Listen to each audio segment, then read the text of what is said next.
బతకాలి బతకాలి బతకాలి జైల్లో ఉన్నప్పుడు బెదిరింపులు వచ్చాయి, నాకు ప్రాణహాని ఉందని పదే పదే చెప్తున్నారు. మీరు ఎక్కడ చెప్పానన్నా? సోషల్ మీడియాలో కూడా చెప్పారు, ఎస్పీ గారికి చెప్పారు. ఎవరి వల్ల నీకు ప్రాణహాని ఉంది, వాళ్ళు ఎవరు అసలుకి? నువ్వు కాపాడతావా? ఎవరు? ఖచ్చితంగా మీడియా సపోర్ట్ చేస్తాం. మీడియా సపోర్ట్ కాదు, నాకు గ్యారెంటీ ఇస్తావా? మరి నేను గ్యారంటీ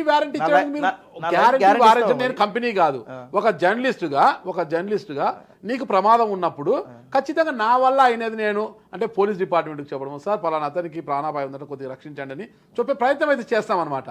నేను ఊరికే అది చెప్పుకుంటా ఎస్పీ గారి దగ్గరికి వాళ్ళ దగ్గరికి పోయి నాకు ప్రాణహాని ఉంది, నన్ను చంపేస్తారు, నాకు అది చేస్తారంటే అంటే మొద్దు సీను కదా అప్పుడు హైప్ తెచ్చుకోవడానికి చెప్పాడు, బావ కళ్ళల్లో ఆనందం చూడ్డానికి నేను చంపానని జైలు ఒక మీడియా ముందుకు వచ్చి ఎలా చెప్పాడు.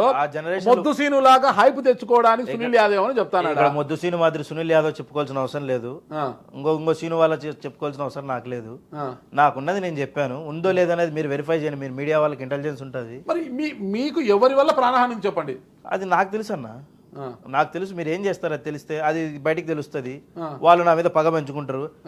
అది నేను సిబిఐ ఎంక్వైరీ అయినా సిట్ ఎంక్వైరీ అయినా తెలిసిన విషయాలు పంచుకోవడం వల్లే ఈరోజు నేను ఇబ్బందుల్లో ఉన్నా. నేను అందరి మాదిరి నోరు మూసుకొని వాళ్ళకి సపోర్ట్ చేసింటే నేను ఇబ్బందులు ఉండేవాడిని కాదు కదా. ఓకే, అది ప్రాణహాని అయితే ఖచ్చితంగా ఉందని గ్యారంటీ నేను చెప్తున్నా. అయిన రోజు తెలుస్తుంది. 10 మంది ఏమో వచ్చారు కదా వెహికల్స్ అంతా మీ అంట అన్న. ఈరోజు నాంపల్లి సిబిఐ కోర్టులో వాయిదాకు వచ్చారు కదా మీరు. నా బ్రదర్స్ మా బావ గారు. ఎంతమంది బ్రదర్స్? ఇక్కడున్న టీం అన్న. అది నేను వచ్చింది పని పాటలేదా అంటే నా సేఫ్టీ చూసుకోవాలి కదా. వాళ్ళ చెల్లిని ముండ మోసుకుంటే, నేను చచ్చిపోతే ముండ మోసుకుంటే ఎవడు సమాధానం చెప్పుకోవాలని అట్లాంటి మా బావ. ఎవరు నేను చచ్చిపోతే నా భార్య ముండ మూసుకుంటే ఎక్కడికి వెళ్ళాలి? మరి మటసంగ ఉద్యోగం చేసుకొని హ్యాపీగా ఉండుకోకుండా రాజకీయాల్లో ఉద్యోగం ఇస్తావా అన్న? మరి ఎవరు నువ్వు ఉద్యోగం ఇస్తావు? ఇప్పుడు నీకే ఉద్యోగం ఇస్తామేమో, కేసులో ఉన్నావు, నాకు అంత ధైర్యం లేదండి. సునీల్ యాదవ్ ఇంకో కాదు, తెలుసు. ఇప్పుడు సునీల్ యాదవ్ 10 మందికి ఉపాధి కల్పించే స్థాయిలో ఉన్నాడంట. ఉపాధి కల్పించే స్థాయి?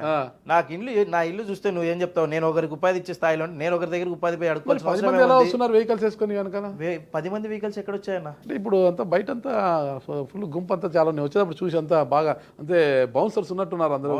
ఏం కాదన్న, వాళ్ళు నా మిత్రులు, నా స్నేహితులు, వాళ్ళు ఓకే మా బామ్మ రిలేటివ్స్ అంతే. వాళ్ళు అందరూ వచ్చారు అంతే. నన్ను సిటీ అవుట్స్కట్స్ దాటిస్తారు, నేను వెళ్ళిపోతాను అంతే. ఉద్యోగం ఇస్తాను లేదు పక్కన పెడదాము సునీల్ కాసేపు.